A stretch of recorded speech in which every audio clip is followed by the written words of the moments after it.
दिदीको छेउमा नानी दिदीको छेउमा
यसो गर्छ खुट्टा खाली नाच्नु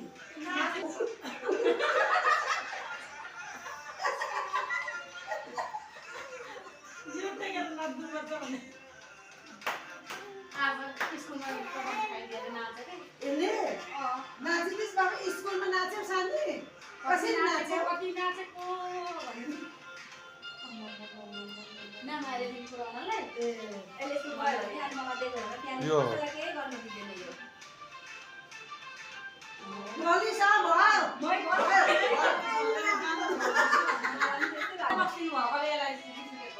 होइन गाना चेन्ज भएको मलाई के भन्नु छोरीलाई चाहिँ के गरेर जन्माउनु हो भन्दै त्यस्तो बोल्छ अरे क्या